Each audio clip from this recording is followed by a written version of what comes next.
Hello, जय हिंद, नमस्कार दोस्तों। स्वागत है आपका अपने चैनल कलाम एजुकेशन क्लासेस पर। दोस्तों, हम इस क्लास में करने वाले हैं आरपीएफ कांस्टेबल व एसआई से संबंधित जीके जीएस का प्रैक्टिस सेट।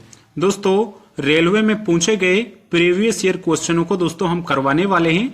साथ में दोस्तों नए एक्सपेक्टेड क्वेश्चन कैसे बन सकते हैं उन क्वेश्चनों को भी दोस्तों हम इस क्लास में करवाने वाले हैं। इसलिए दोस्तों क्लास आपके लिए बहुत ज्यादा इंपॉर्टेंट होने वाली है। तो चलिए दोस्तों अपनी क्लास को शुरू करते हैं। दोस्तों, उससे पहले अगर आप रेलवे के किसी भी एग्जाम्स की तैयारी कर रहे हैं तो दोस्तों आपके पास ये 4 बुक्स होना बहुत जरूरी है, जो कि दोस्तों railway maths, reasoning, general studies व जनरल साइंस। दोस्तों आपको इन चारों बुक्स में रेलवे के पूछे गए अभी तक के सभी क्वेश्चंस देखने को मिल जाएंगे।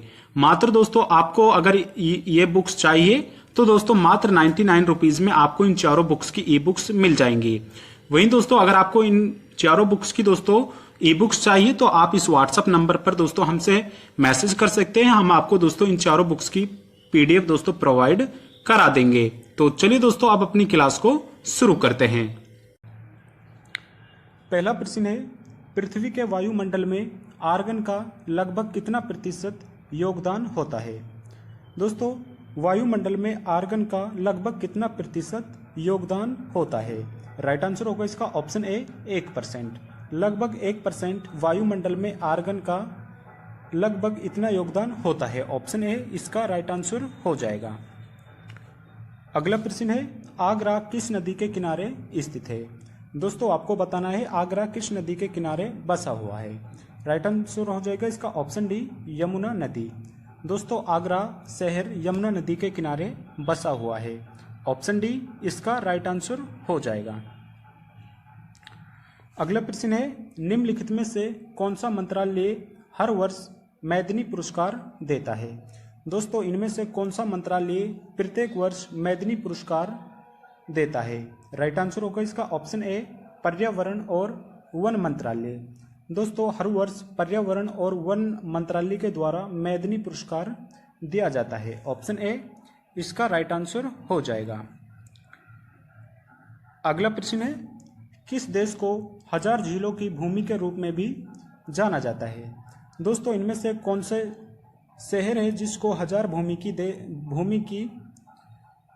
भूमि के रूप में जाना जाता है? राइट आंसर होगा इसका ऑप्शन बी फिनलैंड को। दोस्तों फिनलैंड को 1000 झीलों की भूमि कहा जाता है। ऑप्शन बी इसका राइट आंसर हो जाएगा। दोस्तों अगर आप चैनल पर नए हैं तो चैनल को सब्सक्राइब जरूर कर लें। अगला प्रश्न है, निम्नलिखित में से कौन सी पुस्तक भारतीय राजनीतिक लाल कृष्ण आडवाणी की आत्मकथा है? दोस्तों इनमें से कौन सी किताब है जो लाल कृष्ण आडवाणी द्वारा लिखी गई है? राइट आंसर हो जाएगा इसका option be my country my life. दोस्तों माई कंट्री माई लाइफ भारतीय राजनीतिक लाल कृष्ण आडवाणी की आत्मकथा है। दोस्तों काफी बार ये प्रश्न भी एग्जाम में पूछा जा चुका है। अगला प्रश्न है, अखिल भारतीय कांग्रेस ने भारत के लिए पूर्ण स्वराज या पूर्ण स्वतंत्रता की मांग को कब औपचारिक रूप दिया था? दोस्तों भारतीय जो राष्ट्रीय कांग्रेस थी उसने किस वर्ष पूर्ण स्वराज की मांग की थी? वह किस अधिवेशन में और किस वर्ष की थी? राइट आंसर हो जाएगा इसका ऑप्शन बी 1929 में लाहौर अधिवेशन में भारतीय राष्ट्रीय कांग्रेस ने पूर्ण स्वराज की मांग की थी। ऑप्शन बी इसका राइट आंसर हो जाएगा।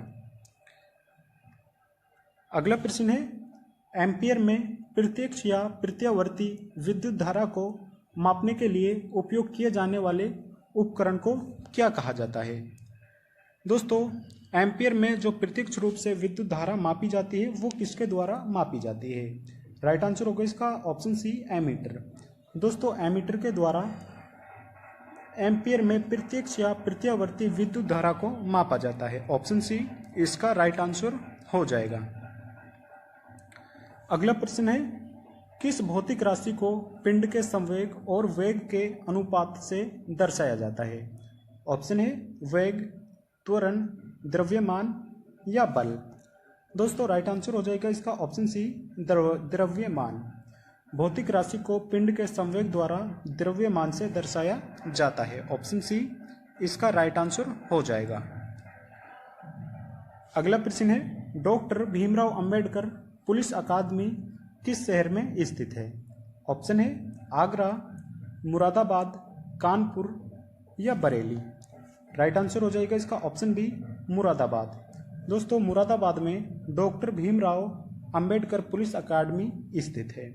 ऑप्शन बी इसका राइट आंसर हो जाएगा। अगला प्रश्न है, निम्नलिखित में से कौन हिंद महासागर का विस्तार है? दोस्तों, इनमें से किस सागर में हिंद महासागर का विस्तार है? राइट आंसर हो जाएगा इसका ऑप्शन बी, अरब सागर। दोस्तों, अरब सागर में हिंद महासागर का विस्तार है। ऑप्शन बी इसका राइट आंसर हो जाएगा।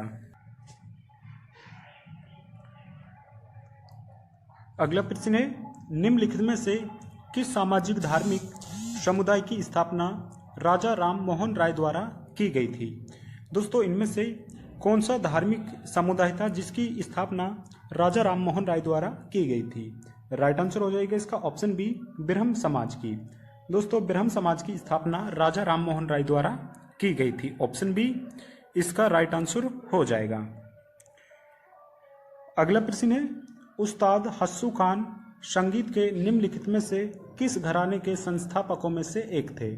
ऑप्शन है रामपुर घराना, आगरा घराना, ग्वालियर घराना या पटियाला घराना। दोस्तों, राइट आंसर हो जाएगा इसका ऑप्शन सी, हस्सू खान ग्वालियर घराना से संस्थापक है। ऑप्शन सी इसका राइट आंसर हो जाएगा। दोस्तों, ये सभी प्रश्न मोस्ट इंपोर्टेंट है, बार बार एग्जाम में पूछे जाते हैं। अगला प्रश्न है, भारतीय संविधान का कौन सा अनुच्छेद धर्म के मामलों में अपने स्वयं के मामलों का प्रबंधन करने की स्वतंत्रता प्रदान करता है? दोस्तों, इनमें से कौन सा अनुच्छेद है? ऑप्शन है अनुच्छेद 21, अनुच्छेद 26, अनुच्छेद 15 या अनुच्छेद 37। दोस्तों, राइट आंसर हो जाएगा इसका ऑप्शन बी, अनुच्छेद 26। अनुच्छेद 26 में ये लिखा हुआ है कि धर्म के मामलों में अपने स्वयं के मामलों का प्रबंधन करने का अधिकार है। ऑप्शन बी इसका राइट आंसर हो जाएगा। अगला प्रश्न है, भडला सौर ऊर्जा पार्क भारत के किस राज्य में स्थापित है? दोस्तों, भडला सौर ऊर्जा पार्क कौन से राज्य में स्थापित किया गया है? राइट आंसर हो जाएगा इसका ऑप्शन सी, राजस्थान। दोस्तों, भडला सौर ऊर्जा पार्क राजस्थान राज्य में स्थित है। अगला प्रश्न है, निम्नलिखित में से कौन सा शहर कालीघाट पेंटिंग के लिए प्रसिद्ध है? ऑप्शन है मदुरई, कोलकाता, बनारस या नाथ द्वारा। राइट आंसर होगा इसका ऑप्शन बी, कोलकाता। दोस्तों, कोलकाता कालीघाट पेंटिंग के लिए प्रसिद्ध है। ऑप्शन बी इसका राइट आंसर हो जाएगा। अगला प्रश्न है और वेरी इंपॉर्टेंट प्रश्न है, ओडिशा और पास के जिले के मंदिर वास्तुकला में मंदिर के शीर्ष पर दिखाई देने वाली पत्थर जैसी डिस्क क्या कहलाती है? दोस्तों, राइट आंसर होगा इसका ऑप्शन ए, कलश। ऑप्शन ए इसका राइट आंसर हो जाएगा।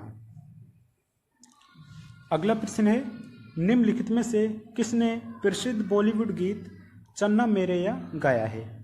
ऑप्शन है नीति मोहन, अरिजीत सिंह, श्रेया घोषाल या सुखबीर। दोस्तों, राइट आंसर होगा इसका ऑप्शन बी, अरिजीत सिंह। अरिजीत सिंह द्वारा चन्ना मेरेया गीत को गाया गया है। ऑप्शन बी इसका राइट आंसर हो जाएगा। अगला प्रश्न है, दर्पण एकेडमी ऑफ परफॉर्मिंग आर्ट्स के सह संस्थापक निम्नलिखित में से कौन है? ऑप्शन है पंडित बिरजू महाराज, उदय शंकर, मल्लिका साराभाई या मृणालिनी साराभाई। दोस्तों, दर्पण एकेडमी ऑफ परफॉर्मिंग आर्ट्स के सह संस्थापक मृणालिनी साराभाई है। ऑप्शन डी इसका राइट आंसर हो जाएगा। अगला प्रश्न है, उपाधियों का उन्मूलन किसके अंतर्गत आता है? ऑप्शन है सांस्कृतिक और शिक्षा अधिकार, शोषण के विरुद्ध अधिकार, स्वतंत्रता का अधिकार या समानता का अधिकार। राइट आंसर हो जाएगा इसका ऑप्शन सी, स्वतंत्रता का अधिकार। ऑप्शन सी इसका राइट आंसर हो जाएगा। दोस्तों, हमारी क्लास का अंतिम प्रश्न है, प्लासी का युद्ध किस वर्ष लड़ा गया था? दोस्तों आपको इस प्रश्न का आंसर कमेंट करके बताना है। दोस्तों प्लासी का युद्ध किस वर्ष में लड़ा गया था? दोस्तों अगर आपको ये क्लास पसंद आई है तो आप इसको लाइक कर सकते हैं। वह चैनल पर नए हैं तो चैनल को सब्सक्राइब जरूर कर लें। धन्यवाद।